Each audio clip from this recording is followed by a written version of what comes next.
Hello students, कैसे हैं आप सब लोग। तो आज हम लोग इंडियन इकोनॉमिक डेवलपमेंट का छठा चैप्टर पढ़ेंगे, यानी कि सिक्स चैप्टर, जिसके अंदर हम लोग बात करेंगे रूरल डेवलपमेंट की। ये चैप्टर क्लास थोड़ा सा बड़ा है एज कंपेयर टू अभी तक जो आपने चैप्टर पढ़े उनसे, लेकिन ये चैप्टर पूरा का पूरा क्लास आपको इतने बेहतरीन तरीके से समझा दूंगा कि इस चैप्टर में से चाहे कोई भी क्वेश्चन आ जाए बोर्ड एग्जामिनेशन में, वो क्वेश्चन आप मिस नहीं करोगे। तो इसकी चार पार्ट मैं आपको टोटल बताऊंगा, आज कल परसों का क्लास और उसके बाद वाले दिन में। हम इन चारों क्लास के अंदर रेगुलरली 4 दिन के अंदर पूरा rural development zero to end with class notes सब कुछ खत्म करेंगे। बस तुमसे एक रिक्वेस्ट है कि डेली बेसिस पे मैं तुम्हें जो थोड़ा थोड़ा सा पढ़ाऊंगा, 4 दिन तक आपने घर पे क्लास को रिवाइज करना और 4 दिन बाद ये चैप्टर क्लास आपका पूरी तरीके से खत्म हो जाएगा। उम्मीद है क्लास आप एंड तक देखोगे और समझोगे सब कुछ अच्छे से। इसके नोट्स हमारे टेलीग्राम चैनल पे आपको मिल जाएंगे, लिंक डिस्क्रिप्शन बॉक्स में। स्टार्ट करते हैं रूरल डेवलपमेंट का पार्ट नंबर 1।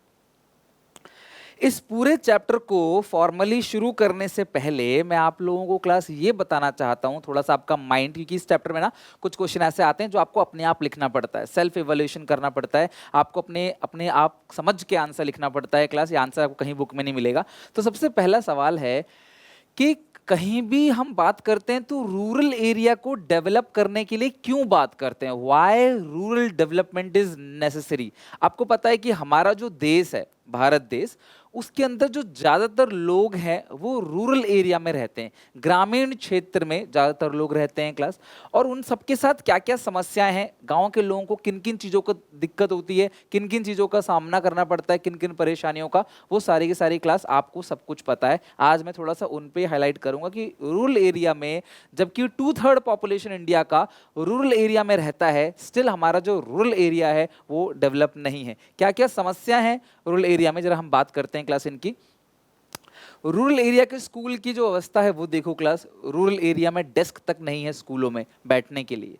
रूरल एरिया में क्लास इस तरीके से क्लास बच्चों को पढ़ाया जाता है जो इंफ्रास्ट्रक्चर अर्बन एरिया के बच्चों को मिलता है, जो इंफ्रास्ट्रक्चर क्लास अर्बन स्कूल्स में है, वो रूरल एरिया के लोगों को नहीं मिलता। यही है problem of inequality. I know कि इनके पास इतने पैसे नहीं हैं, लेकिन ये सरकार की जिम्मेदारी है कि जो गांव के लोग हैं, जो ज़्यादातर लोग हैं, उनको भी सरकार फैसिलिटी प्रोवाइड करे। किसी क्लास के अंदर अगर 40 बच्चे हैं और मैडम सिर्फ आगे के 4 बच्चों को पढ़ा रही है तो उससे पूरे क्लास का विकास नहीं होगा। उसी तरीके से क्लास किसी भी कंट्री के अंदर अगर रूरल एरिया में ज़्यादातर बच्चे हैं तो उनको भी अच्छे स्कूल्स लेने का हक है, उनको भी अच्छे स्कूल्स पे पढ़ाई करने का, एजुकेशन क्लास उनका भी हक है। तो ये समस्या है रूरल एरिया की। मैं और समस्या की बात करता हूँ, गाँव में सड़कें प्रॉपर नहीं है। गाँव की सड़कों का हाल आप देख सकते हो। एक्सेप्शन हमेशा हर जगह होगा, आई अग्री क्लास, बट ये गाँव की सड़कें हैं, इनकी अवस्था देखो। अर्बन एरिया में क्लास पक्की सड़कें बनती है, मेट्रो बनती है, रूरल एरिया तक मेट्रो नहीं पहुंचती। ट्रांसपोर्टेशन का सिस्टम अर्बन एरिया का अच्छा होता है,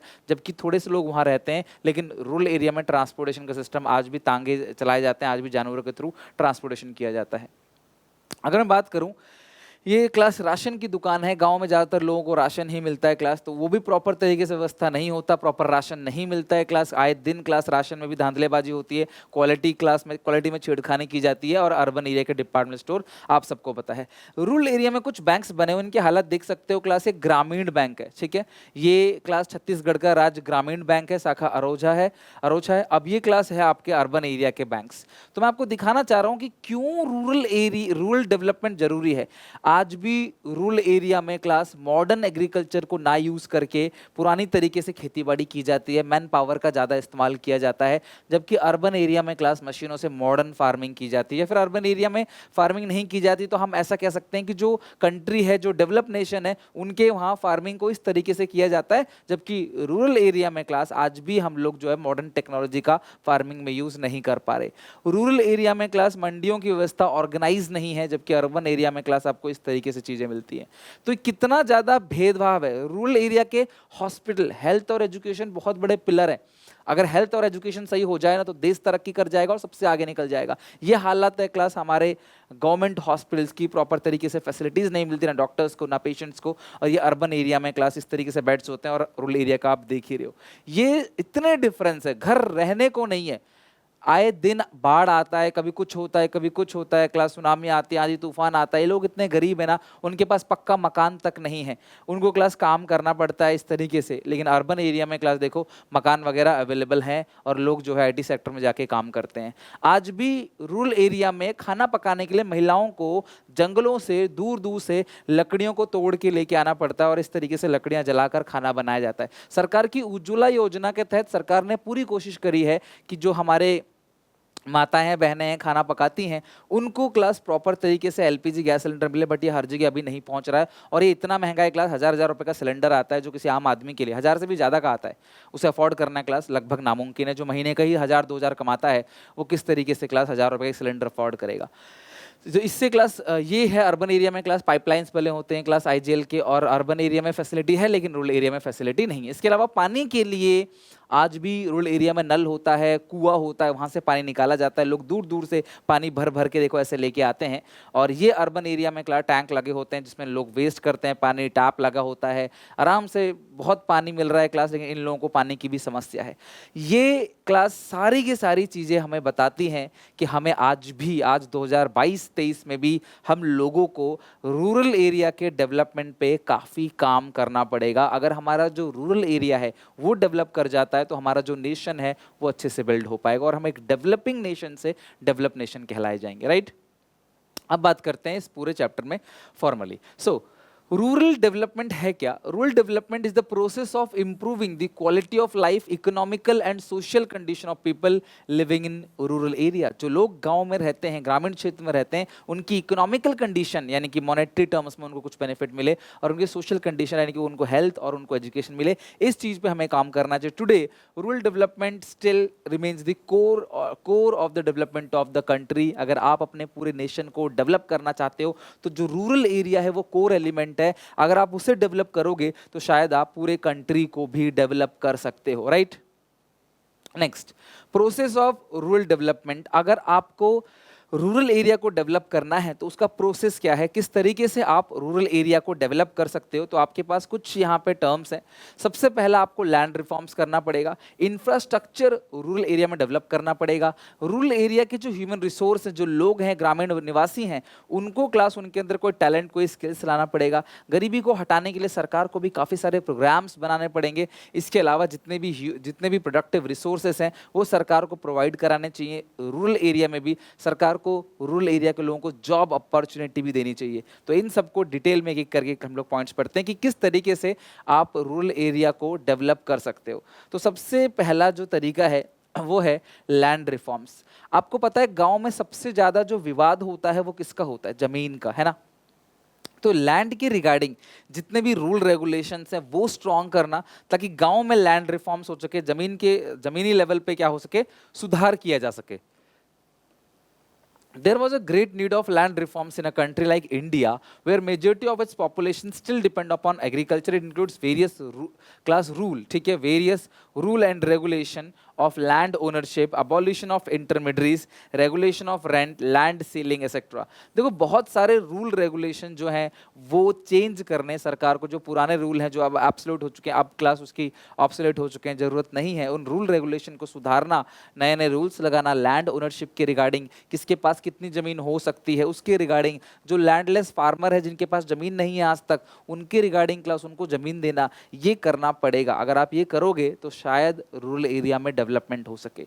सेकेंड पॉइंट जो है डेवलपमेंट ऑफ इंफ्रास्ट्रक्चर। इंफ्रास्ट्रक्चर का मतलब क्या है क्लास? बिजली, सड़क, ठीक है, transportation, communication, electricity, health, education, warehousing, ये सारी फैसिलिटी आज भी रूरल एरिया के लोगों को नहीं मिलती। गांव में जो लोग रहते हैं क्लास उनको आज भी क्लास पक्की सड़क, पक्का मकान, स्वच्छ पानी पीने को नहीं मिलता। आज भी वो बारिश पे डिपेंड करते हैं क्लास, वो रेन पे डिपेंड करते हैं खेती बाड़ी करने के लिए। तो यहाँ पे हमें कहीं ना कहीं रूरल एरिया का जो इंफ्रास्ट्रक्चर है वो स्ट्रॉन्ग करना पड़ेगा ताकि वहाँ के लोग वहीं रोजगार पा सके। आपने देखा होगा गाँव के लोग शहर में छोड़ के आ जाते हैं, क्यों? क्योंकि वहां पे उनको रोजगार का अवसर नहीं मिलता है। तो अगर रूरल एरिया में भी अगर हम एम्प्लॉयमेंट अपॉर्चुनिटी दें, वहां का इंफ्रास्ट्रक्चर स्ट्रॉन्ग करें, वहां पे कंपनियां आएंगी, वहां भी रोजगार मिलेगा, उन्हें फैक्ट्रीज खुलेंगी, तो शायद वो लोग यहाँ पे शहर में आएंगे नहीं और यहाँ की भीड़ भी बहुत ज़्यादा हो जाती है और वहाँ पे खाली हो जाता है, वहाँ पे लोगों के साथ इनइक्वालिटी हो रहा है। तो ये इंफ्रास्ट्रक्चर को डेवलप करना है।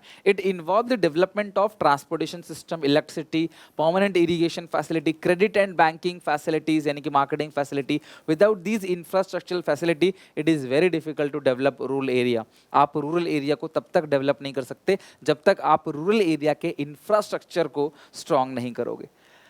नेक्स्ट है class development of human resources. गांव में बच्चे जो होते हैं ना, उनको पढ़ाई की प्रायोरिटी कम होती है उनके लिए और काम की प्रायोरिटी ज़्यादा।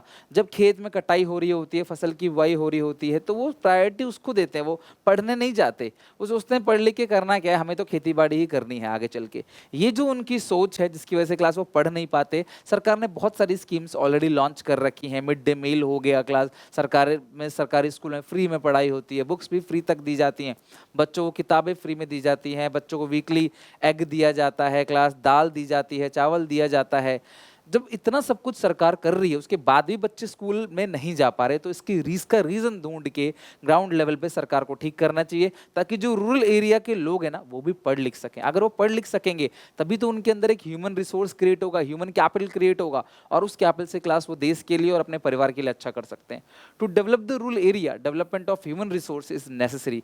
It includes education and health. Government should provide education and health facility to every people of rural area and focus on female literacy. खासकर गांव में महिलाओं को बहुत कम पढ़ाया जाता है, उस चीज़ को खत्म करने के लिए क्लास सरकार को कदम उठाने चाहिए ताकि महिलाओं को भी पढ़ाया जाए। आधी जनता जो है वो महिलाओं की है, तो जो फीमेल है, महिलाएं हैं, लड़कियां हैं क्लास, उन तक को भी एजुकेशन, उन सबको क्लास एजुकेशन देना चाहिए। सरकार को कोई ना कोई प्रोविजन बनाना चाहिए ताकि जो ह्यूमन रिसोर्स है रूरल एरिया के, उनको डेवलप किया जा सके। अगर आप रूरल डेवलपमेंट चाहते हो तो रूरल एरिया की लड़कियों को भी पढ़ाना पड़ेगा आपको। नेक्स्ट है पॉवर्टी एलिवेशन प्रोग्राम। सरकार को बहुत सारे ऐसे प्रोग्राम बनाना चाहिए जो गरीबों को क्लास रोजगार दे सके, उनकी गरीबी को खत्म कर सके। Around 30% of population still below the poverty line. अभी भी क्लास लगभग 30% या 22% लोग गरीबी रेखा से नीचे हैं। क्लास एक सीरियस थिंकिंग है about for the elevation of poverty and bringing significant improvement in living condition of weaker section. तो जो गरीब लोग हैं, वीकर सेक्शन है क्लास, उनकी कंडीशन को, लिविंग कंडीशन को इंप्रूव करने के लिए, ताकि उनको अनाज मिले, भुखमरी से ना मरे वो, सरकार को पॉवर्टी एलिवेशन प्रोग्राम चालू करना चाहिए ताकि वो गरीबी को हटा सके। Development of productive resources. सरकार को जो गांव में लोगों को काम देना चाहिए, कुछ ऐसा प्लान करना चाहिए कि कुछ ऐसे प्रोजेक्ट लगाना चाहिए ताकि लोग वहां काम कर सकें और पैसे कमा सकें। पैसे कमाएंगे तभी तो उनकी लिविंग कंडीशन इंप्रूव होगी। Government should provide employment opportunity to the people living in rural areas. People should be train for doing activity other than agriculture. लोगों को खेती बाड़ी के लिए तो अप्रोच करना ही चाहिए, लेकिन अदर देन एग्रीकल्चर बहुत सारी और चीज़ें होती हैं। फैक्ट्री में काम करना, ब्रिक्स मेकिंग का काम है, कंस्ट्रक्शन साइट पे काम है, सड़क बनाने का काम है, उन सारी जगह भी लोग काम कर सकें। ये मौका क्लास सरकार को रूरल एरिया के लोगों को देना चाहिए, यानी कि प्रोडक्टिव रिसोर्सेज सरकार को रूरल एरिया में भी मुहैया कराने चाहिए। ये सारे पॉइंट्स है क्लास जिनको अगर हम इस्तेमाल करें, यानी हमारी सरकार अगर इनको इस्तेमाल करें, तो जो रूरल एरिया है उसका डेवलपमेंट हो सकता है। उम्मीद है क्लास ये थोड़ा सा इंट्रोडक्शन था चैप्टर का। अगले 3 पार्ट के अंदर इस चैप्टर को पूरी तरीके से खत्म करेंगे। अगली क्लास में शुरू करेंगे हम लोग रूरल क्रेडिट। आई होप ये वीडियो आपको पसंद आया होगा, काफ़ी कुछ आपको सीखने को मिला होगा। अगर आप क्लास 12th में हैं तो चैनल को सब्सक्राइब कर रहे हैं, बेल आइकन दबा दें। इसके अलावा क्लास मैंने यहाँ पे पूरा का पूरा अकाउंट्स का और यहाँ BST का कंप्लीट प्लेलिस्ट अटैच कर दिया है, तो आप यहाँ से जाके क्लास अकाउंटेंसी और बिजनेस स्टडीज की प्रिपरेशन 0 to end अपने बोर्ड एग्जामिनेशन के लिए अच्छे से कर सकते हो। तब तक के लिए take care, bye bye, God bless you. मिलते हैं नेक्स्ट वीडियो में।